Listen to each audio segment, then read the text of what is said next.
Le vieux monsieur Scrooge n'avait depuis longtemps aimé rien ni personne d'autre que son propre argent. Il ne comprenait pas la joie que Noël et le nouvel an apportaient aux autres. Par conséquent, à la veille des vacances, le vieil homme a refusé de laisser son assistant quitter le travail plus tôt, qui voulait acheter un cadeau pour son fils.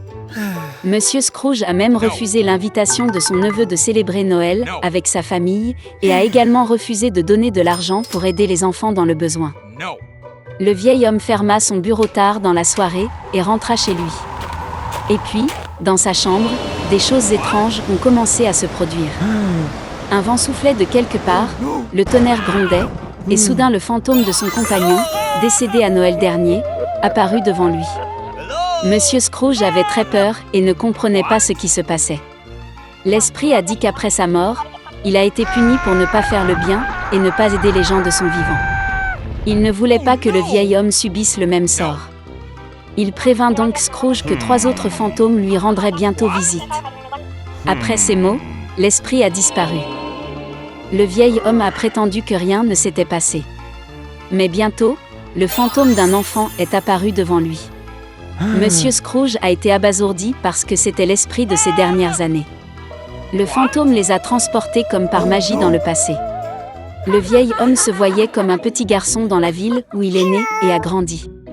Il décorait le sapin de Noël et il s'est beaucoup amusé. Puis Monsieur Scrooge s'est vu dans sa jeunesse, le jour où, plein de joie et d'espoir, il a proposé à sa bien-aimée. Après cela, le vieil homme s'est vu mûrir. Sa femme pleurait et il ne pouvait pas comprendre pourquoi elle avait décidé de se séparer de lui.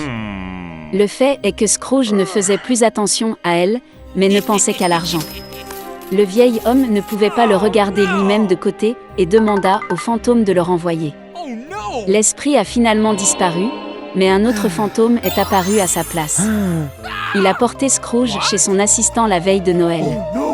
Toute la famille était assise à une pauvre table. Le vieil homme était sûr qu'il le détestait tout, mais il devint convaincu que ce n'était pas le cas. L'assistant a porté un toast à la santé de Monsieur Scrooge, et sa femme s'est jointe très volontiers au toast.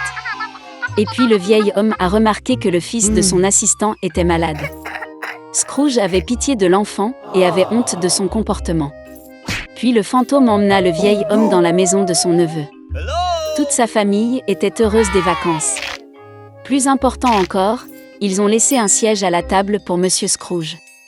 Le vieil homme ne s'attendait pas à voir ça, il pensait toujours que toute la famille le détestait. Finalement, le fantôme a disparu, mais l'esprit des années futures est apparu à la place. Il a amené Monsieur Scrooge à ses propres funérailles. Tout le monde a dit que c'était devenu plus facile pour eux lorsque le vieil homme mourut enfin. Ce n'est qu'alors qu'il s'est rendu compte que de toute sa vie, il n'avait apporté de bien à personne. Puis Scrooge vit son assistant porter des fleurs sur la tombe de son fils. Le vieil homme ne pouvait plus le regarder et demanda au fantôme de le ramener. Le 3e esprit a disparu et Scrooge était de retour à la maison. Le vieil homme a finalement décidé de changer pour le mieux. Heureusement, il a constaté que le temps avait reculé de quelques heures. Monsieur Scrooge a décidé de ne pas perdre une minute. Il avait encore le temps de tout changer. Le vieil homme était sincèrement heureux de l'approche de Noël.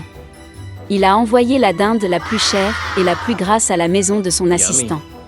Scrooge a ensuite envoyé un cadeau au fils de l'aide et a fait don d'une énorme somme d'argent à une association caritative. Après cela, le vieil homme est allé fêter Noël avec son neveu, où toute la famille l'a accueilli. Le lendemain, lorsque l'assistant de Scrooge est venu travailler, il a augmenté son salaire. Pour son fils, le vieil homme est devenu parrain. Monsieur Scrooge a donné au garçon le meilleur traitement possible et il a continué à mener une vie saine. Depuis lors, le vieil homme radin est devenu la personne la plus gentille et la plus généreuse de la ville et a gagné l'amour et le respect universel. Il était une fois un vieux meunier qui avait 3 fils.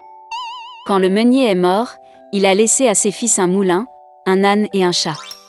L'aîné a eu le moulin, le milieu a eu l'âne et le plus jeune a dû prendre le chat. Les frères aînés se moquaient de lui, mais le chat a promis qu'il enrichirait son jeune frère s'il lui donnait une paire de bottes et un sac. Le propriétaire a été surpris, mais a répondu à la demande du chat. Le chat a immédiatement enfilé ses bottes sur ses pattes arrière, a versé de l'avoine dans le sac, l'a jeté sur ses épaules, et est parti à la chasse. Dans la forêt, il a ouvert le sac, l'a jeté par terre, et s'est caché dans les fourrés. Il n'a pas eu à attendre longtemps. Un lièvre curieux a galopé vers le sac, et y est monté pour se régaler d'avoine. Et le chat n'attendait que ça. Il sauta du fourré, resserra le sac, le souleva sur ses épaules, et se rendit au château royal. Le roi de ce pays était un grand amateur de bonne nourriture. Le chat s'inclina profondément devant lui tendit le lièvre et lui dit que c'était un cadeau de son maître, le marquis de Carabas. Le roi fut agréablement surpris par cette surprise. Le chat s'inclina, comme un vrai noble, et prit la route. Le lendemain, il est retourné à la chasse avec le sac. Cette fois, il réussit à attraper 2 grosses perdrix. Le roi était ravi de voir un autre cadeau agréable.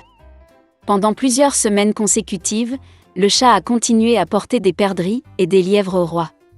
Mais il n'a rien dit à ce sujet à son propriétaire affamé et émacié. Une fois que le chat a vu une princesse dans le palais, elle était très belle.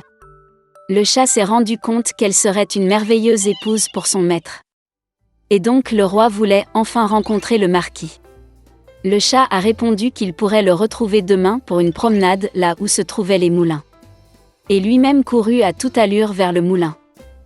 En voyant le propriétaire, le chat a dit que demain il devra nager dans la rivière, puis sa vie changera. Le lendemain matin, dès qu'il est entré dans l'eau, le chat a attrapé ses vêtements et les a cachés dans les buissons. À ce moment, la voiture royale parut sur la route. Le chat a sauté sur la route et a crié à plein poumon : « Sauve-moi ! Aidez-moi !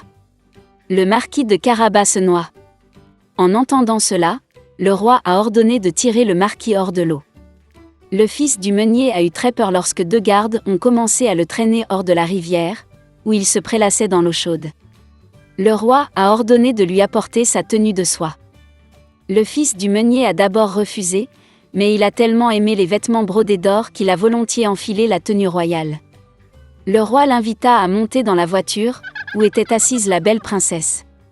Le fils du meunier fut stupéfait, mais sans plus tarder monta dans la voiture. 1 minute plus tard, la voiture roulait à travers les champs et les prairies qui appartenaient aux géants mangeurs d'hommes qui vivaient dans un immense château.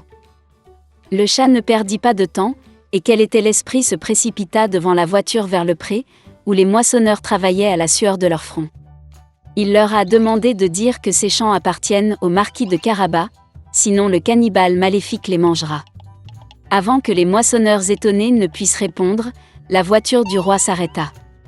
Et quand le roi demanda de qui il s'agissait, ils répondirent dans un cœur amical que ces champs appartenaient au marquis de Carabas.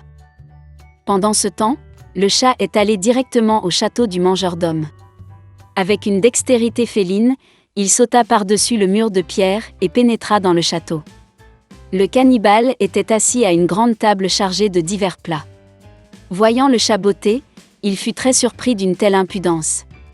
Le chat a commencé à taquiner le géant et a dit qu'il ne pouvait pas se transformer en lion. Avant que le chat n'ait eu le temps de prononcer ces mots, le cannibale s'est transformé en un énorme lion avec une crinière hirsute. L'âme du chat est entrée dans ses bottes par peur, mais il l'a surmontée et a dit que le cannibale ne pourrait jamais se transformer en souris. Le terrible lion a disparu et une petite souris est apparue à sa place. Et c'était tout ce dont le chat avait besoin. En un clin d'œil, il a rattrapé la souris, l'a attrapée et l'a mangée. À ce moment précis, la calèche royale pénétra dans la cour du château. Ouvrant les portes de la voiture, le chat s'inclina poliment et dit qu'il était heureux de voir tout le monde dans le château du marquis de Carabas.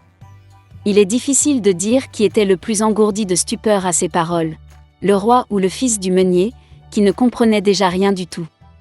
Le chat a emmené les invités à table. À la fin du dîner, le roi, après avoir mangé au maximum, a dit que le marquis était en effet un homme très digne, donc il donnerait volontiers sa fille à sa femme. La princesse était heureuse, jeune, belle et d'ailleurs, elle aimait beaucoup le riche marquis. Bientôt, ils ont joué un mariage. Le fils du meunier épousa donc une princesse et devint prince.